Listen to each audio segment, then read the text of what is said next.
There are moments in a rock star's life that define who he is. Taron Egerton stars as Elton John in ROCKETMAN, just one of the 11 movies I'm most looking forward to in 2019.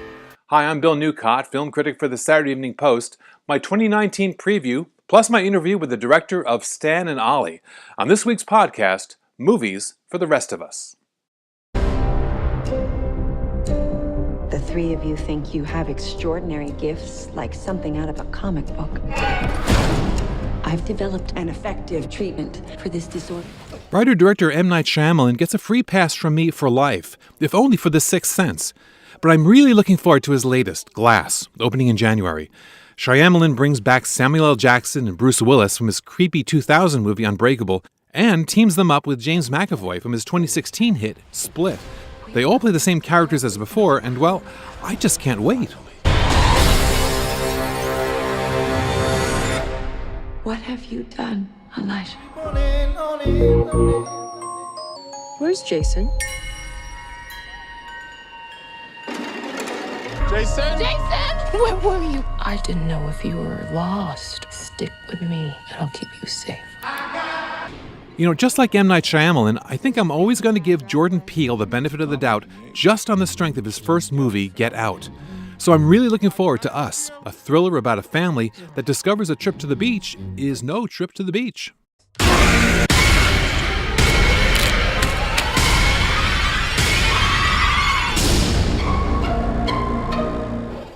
Tom Hanks stars, and he also wrote the screenplay, for Greyhound, a World War II drama about a U.S. naval convoy commander eluding German subs. Hey, it's Hanks, it's World War II, what else do you want?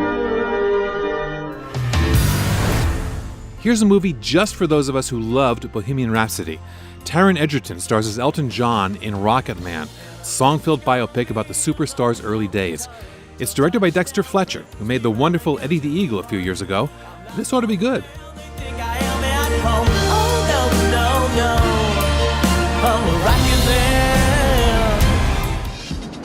Here's a movie that's guaranteed to give you the shaft. 3 of them, in fact. Young Jesse T. Usher plays Detective John Shaft, and Samuel L. Jackson plays his dad, John Shaft II, and the immortal Richard Roundtree, who created the role of the cat who won't cop out when there's danger all about way back in 1971, returns as John Shaft I. That should be some family reunion. You know, I really want to see Toy Story 4, but it's got me worried. You see, I loved Toy Story, the original, and I resented them making Toy Story 2, but I loved it. Then I resented them making Toy Story 3, and that turned out to be the best one of all. So now here comes Toy Story 4. It can't possibly be any better than Toy Story 3, can it? Can it? I don't belong here!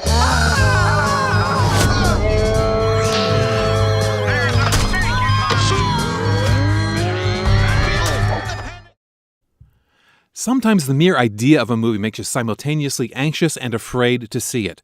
And that's the case with Once Upon a Time in Hollywood, Quentin Tarantino's film about the Manson family murders.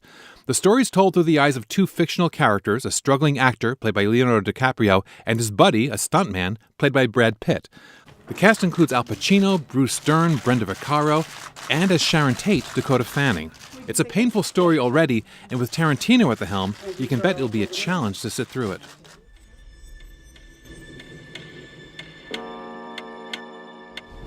It looks like everybody's back for the big screen continuation of everyone's favorite British soap opera, Downton Abbey. No plot secrets have been leaked as of yet, but as World War II approaches, you can bet there'll be lots of drama unfolding for the Grantham family. Even Maggie Smith returns as the Dowager Countess, whom by now must be 140 years old? As a fan of Charles Addams' original Addams Family cartoons in The New Yorker, I've never really been fond of the movie versions, which seem to ignore the weird and edgy world Addams created. But this time around, the guys who made the wonderfully twisted animated film Sausage Party are in control, and this first look at their character design bears a refreshingly retro similarity to Addams' original. Together, oh, keep the Addams Family.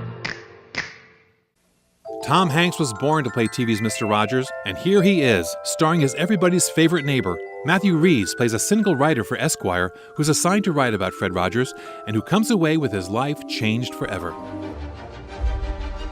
It's hard to keep track of which Star Wars movie is an actual Star Wars movie and which is a Star Wars story these days. But I do believe Episode 9 is a continuation of the one where Luke had a big showdown with the horse-faced villain Kylo Ren. The stakes on this one couldn't be higher. It's the final episode of the 9-part Skywalker saga, which began when we were all children back in 1977. 20th Century Fox presents the most extraordinary motion picture of all time, Star Wars. Here's where the fun begins. So those are the 11 movies I'm most looking forward to in 2019. But you know, the best thing about the movies is being surprised. So I can't wait to see all the movies I don't even know about yet. Steve Coogan is Stan Laurel and John C. Reilly is Oliver Hardy in the splendid new biopic Stan and Ollie. A lot is being said about Reilly's astonishing makeup in the film, but the movie's real appeal is its tender portrait of two friends who couldn't be more different, but who in the end couldn't imagine life without each other.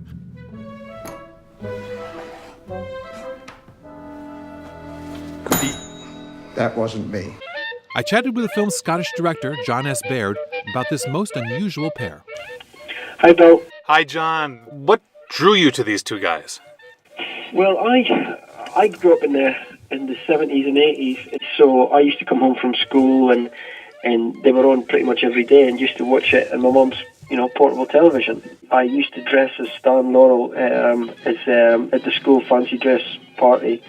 I used to go dressed as Stan Laurel, my friend would go as Oliver Hardy. And then when I got a chance to read the script, and I just jumped at the chance of getting involved in this, because it really felt like part of my life, Yeah. One thing you capture, the real affection that these guys had for each other. The film seems to be about 3 marriages, their marriages to their wives, and this marriage that they have to each other. Well, I think they were always friends when they did their movies, but they didn't become that close until they went on tour together. So they never really mixed when they were younger. The marriage really was cemented when they went on the road together. In the Blue Ridge Mountains of Virginia, on the trail of the lonesome pine, in the pale... Give me your assessment. How did the two actors do in capturing the spirit of these two guys? Well, I think when you talk to everybody, the biggest compliment they give to the film is that they forget they're watching Steve and John, and that they actually think they're watching Stan Laurel and Oliver Hardy, And I think it's a very simple assessment, but a very strong one. And I think that you judge it by like the hardcore fans. They seem to love the movie because of how much John and Steve captured it. So I think they've done a great job. I think they've done a great job.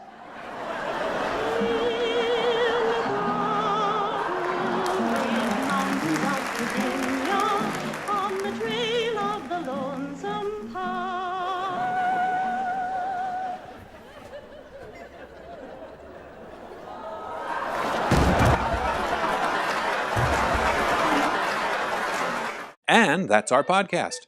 For more in the movies, go to SaturdayEveningPost.com/movies, and for all my reviews, interviews, and videos, come to my website, moviesfortherestofus.com. For the Saturday Evening Post, I'm Bill Newcott.